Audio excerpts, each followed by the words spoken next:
prison doesn't play, man. They don't think this is funny. The BOP is extremely non-inclusive. There were a lot of trans prisoners though, but it didn't matter. We had to refer to them, at least in the program I was in, we had to refer to the trans prisoners by their new names, their transition names.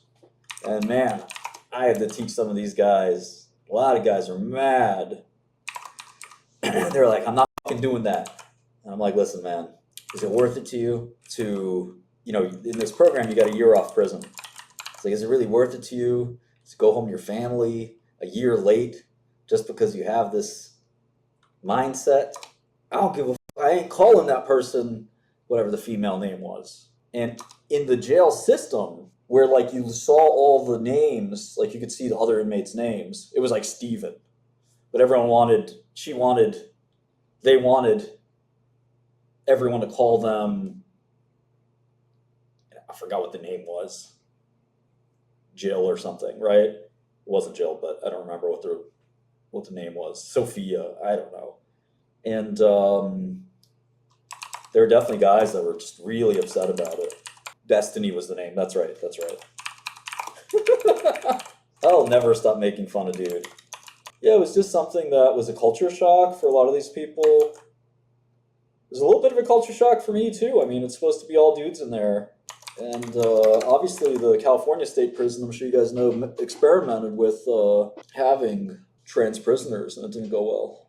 Destiny, as in the cuck. Destiny's out at the club with his girl. Other dude comes in. He's like, hey, what are you doing with this loser? Why don't you come home with me? And Destiny goes, can I watch? Yeah, let's do this. The guy's like, you know what? Never mind. Oh, he's a bigger freak than that. No, we're not fucking friends. He apparently did apologize to me, but it's 2 years too late, man. We had this beef over something 2 years ago. I still, knowing what I know now about him, I still wouldn't be his buddy. Even though I'm pretty open-minded. The guy's just so freaky. Anyway, we don't have to talk about Destiny. He basically said, when I got hacked, he said that I did it myself to perpetrate my own crime. I think it was for a couple $100,000. My brother in Christ. If you know anything about me, that is not my goal. Yeah, I didn't get hacked exactly. I actually kind of owned myself by downloading this torrent. That was really painful. So it's like a really terrible day. But I downloaded this torrent, and the torrent had this remote access Trojan, and it basically just wiped all the crypto off my hard drive. It was really, really surprising. I didn't know that those systems were made. I lost $400,000, but the problem is it also tanked my crypto project, so it's really bad. And yes, it was adult torrent. Doodliness, it was less about, I kind of knew it was a virus. The problem is that I didn't know that these viruses were optimized to take the crypto off your hard drive. I thought a lot of that stuff was encrypted as well. We actually did a lot of diligence on who it was and stuff like that, but it's impossible to catch these cyber criminals, but we reported it. A guy from one of the exchanges actually said he was investigating the same group. So there's a lot of evidence too, pretty clear evidence that I could have just showed him, but he jumped out the window, as we say in prison, and he just said, "Oh, he probably did that to himself so he could steal the funds." I'm like, bruh. 𝗕𝗢𝗢𝗞. Listen, get your pronouns ready. I'm ready. I put my pronouns everywhere.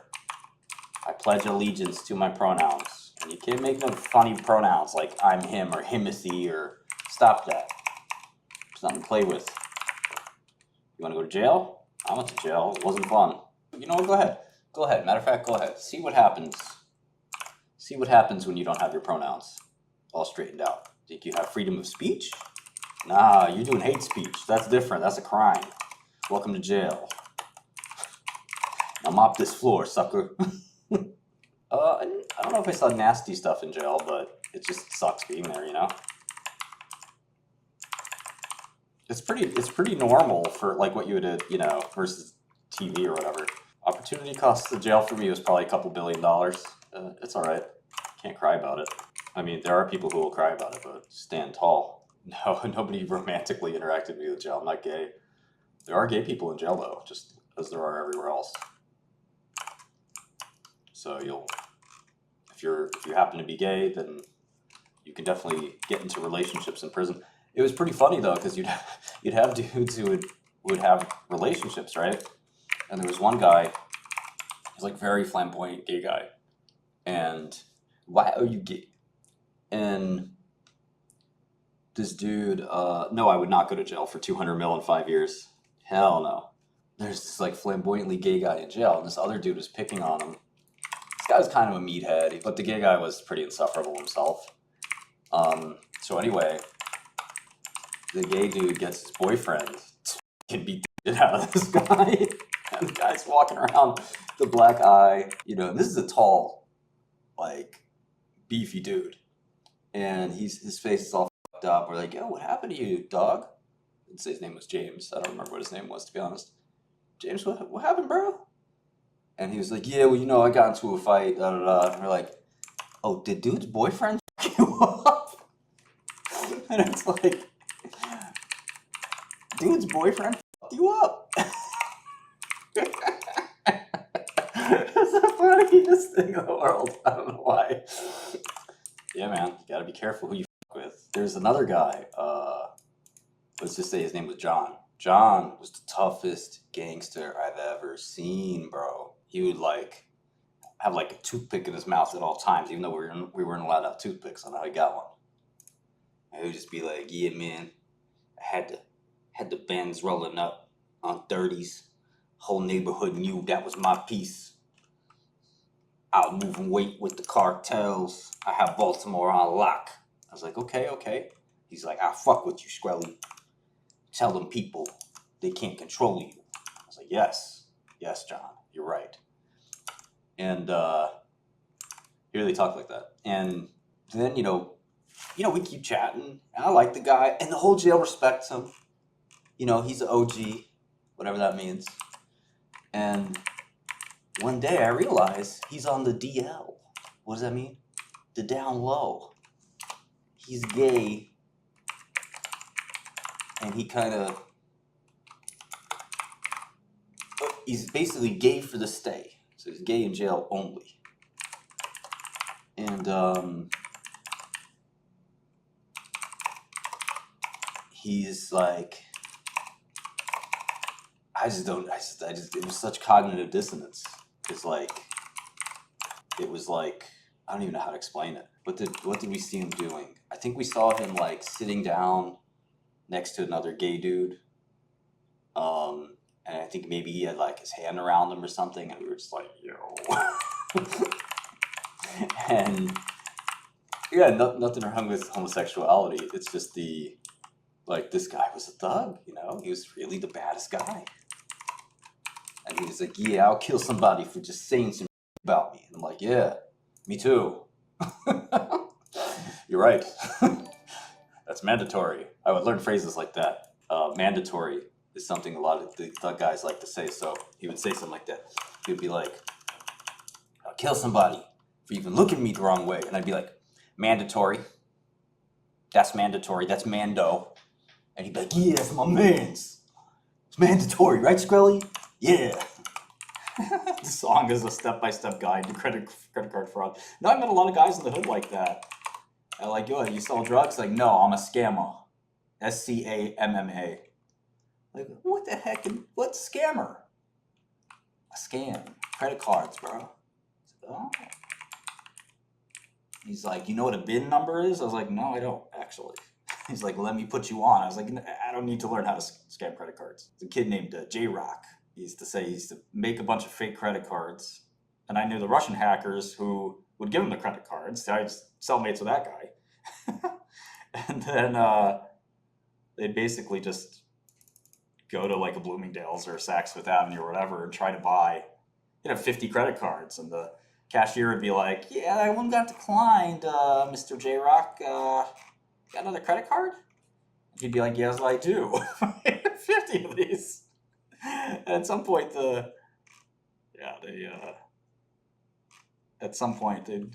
be like, these aren't your credit cards, are they? But the thing is, you make way more money than drug dealing, and it's way less time. So it's kind of smart relative to the alternative, but it's still depraved.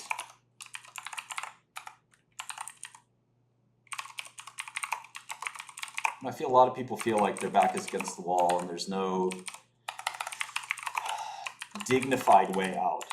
You know, there's ways out that don't feel very manly. They don't really appeal. They feel emasculating. I have to go to school, listen to this person I don't want to listen to. That. And I understand that completely, honestly. That's where, you know, having the right role model can be really useful. The phrase in prison is actually, it's very crude and crass, so bear with me here. You're going to think less of me, but in the Black community and the urban Black community, the poor community, and the prison community, the phrase for rape is taking pussy. So you say, oh, you was taking pussy in the streets. The translation for that, oh, is you were a rape in the streets means at home. One of my favorite things in prison was to mess with the guys and pretend to not know the slang. So I'd go to a bunch of guys playing spades, and I'd be like, hey, what's up, guys? And they'd be like, oh, what's up, Shkreli? They're not thrilled to see me, you know, just playing spades. I'm like, hey, guys. When I was home, I had girls all over me. And they'd say, word. Now the story's interesting. So, yeah, the bitches was all on Shkreli dick. And they'd laugh. And I'd say, in fact, I was taking pussy every day. And then a guy would like look up like, what? What do you mean, Shkreli? I go, yeah, I would take pussy on the daily. I didn't care who it was. I would just do it. And they go, do you know what that means? I'd be like, yeah, I know what it means. Anyway. And one guy would put his cards down and be like, man, not this shit again. And then another guy would be like, who told you what that means? Who told you to say that? I'm like, Big C. Be like, oh, motherfucker, Big C. Martin, that means rape. I'm like, no, it doesn't. What do you mean? And another guy would be like, man, you just said you rape people every day, B. They're like, no, I didn't. So they're like, I would do that like with every single slang.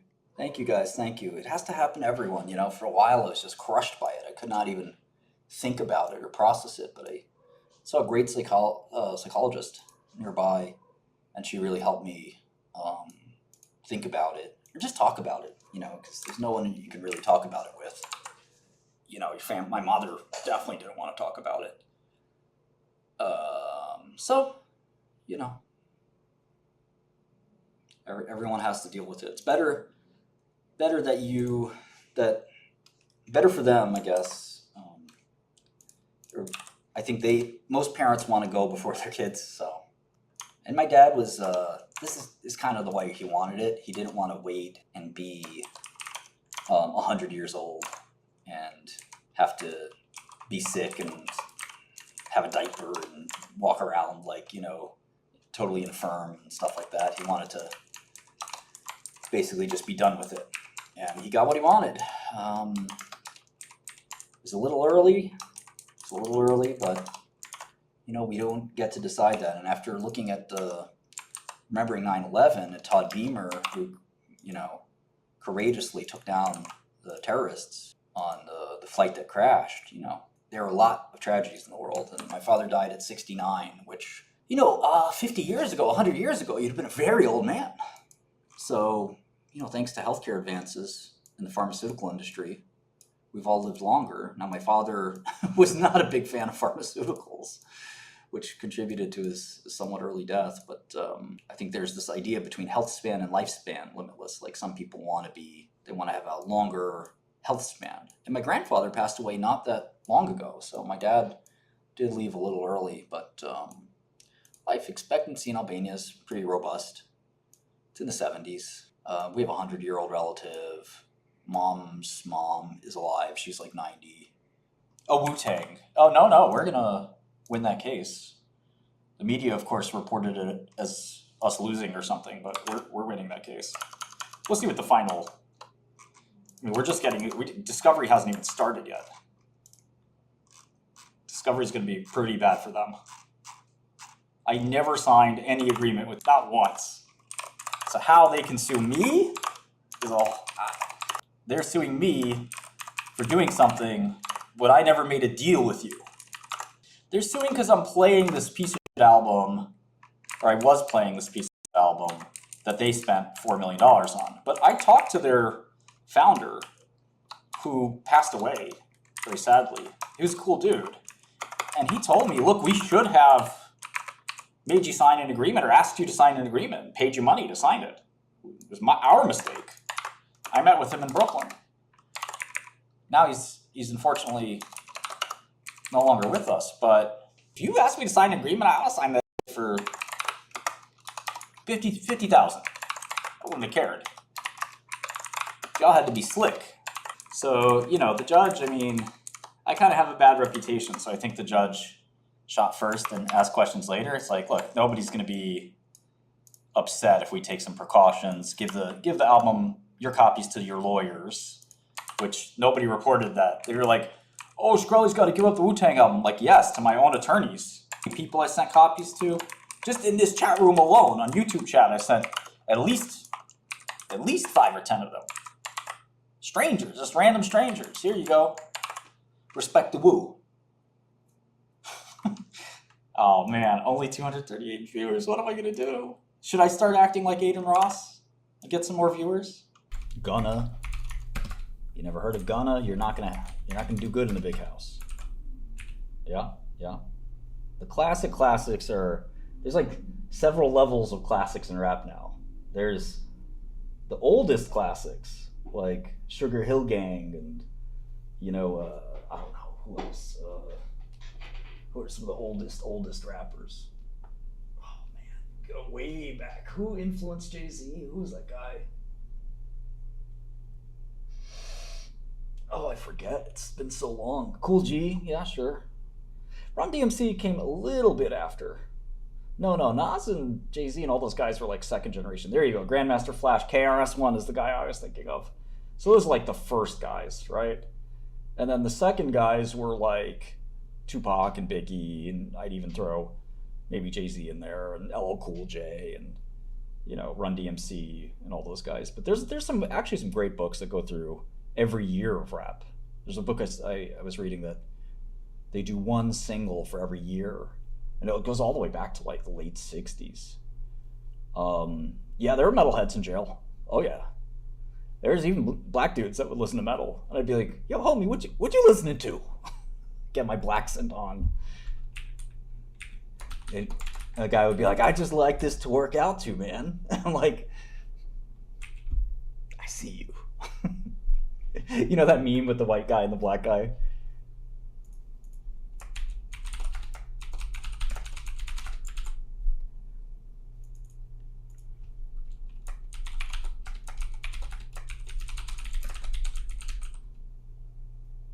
Yeah, 1.5 gen, yeah. LL Cool J was definitely very early, yeah. So then after the Jay-Z's, you had kind of that, I mean, Lil Wayne was very early, but his popularity came a little later. You had this sort of Lil Wayne, Drake era. That was maybe Gen 3 of rap. Ludacris, Nelly, 50 Cent. That whole, like, that spans a long era that even overlaps with what we call Gen 2. Then Gen 4 was like Gunna, Lil Baby. You know, this is where I lost my love for rap. Oh yeah, of course we're not mentioning Kanye and all that. I mean, there's a whole bunch more. But yeah, when Generation 4 rap lost me, Travis Scott, I did not identify with this holding the money up to your ear kind of scammer rap. I mean, there were a couple of highlights. Uzi Vert was okay. And then hopefully, but you know, this is like, wasn't a good era for rap. Playboy Cardi, exactly. So Gen 5 hopefully be better. A lot of that stuff was like this weird clout echo chamber. It wasn't really music. And of course there's always good stuff in the underground. There's no era ever where good music isn't being made. It's always being made. I mean, listen, a hit's a hit. I'll listen to Taylor Swift does a great job. you know. She's got some sick songs, you know, so it all depends. Mainstream rap just doesn't sound good anymore. Some of Kanye West songs are masterpieces, and they're fun to listen to. You know, that sort of changed. When it comes to trust, you got to act like you're DMX in finance. DMX had a very famous line.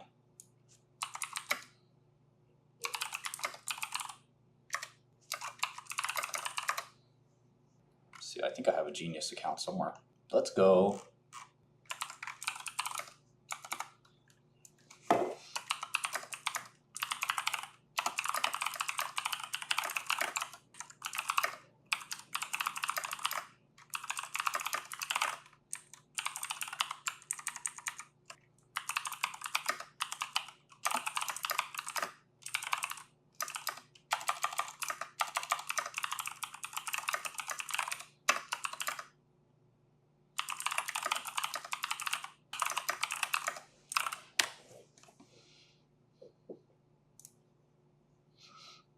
I don't know what he does that would warrant him to be a role model. A role model to me is someone like Palmer Luckey. I don't know, even Bill Gates. Again, I'm a big fan of Bill Gates. I know there's some people have these odd like conspiracy theories, like they're just so stupid.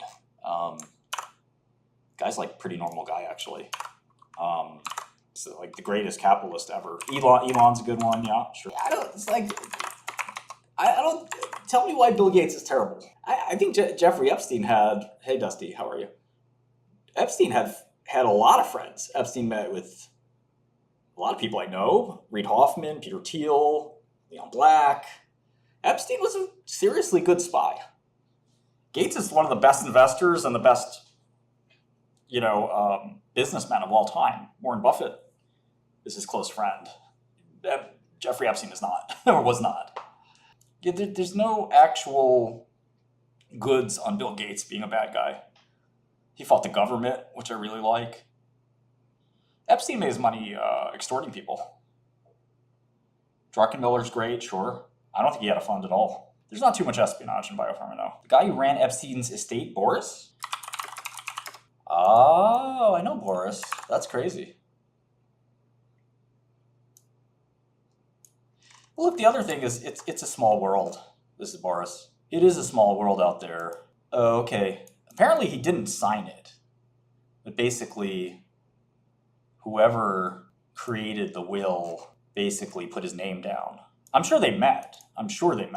Epstein found a way to worm himself into lots of people. If the only reason you don't like Gates is because of Epstein, then you can't like any business person, basically. They all... He found a way. Like, the guy was so talented at what he did, which is basically he was a super spy. No, Jeff Bezos, excellent role model as well. You're talking about really successful, amazing people. No offense to Andrew, but these are some real role models. Andrew's an interesting personality. He's very funny. You know, I don't agree with a lot of his takes. If he's found guilty of the charges, that'd be reprehensible. You know, no man should take advantage of another woman like that. It's disgusting.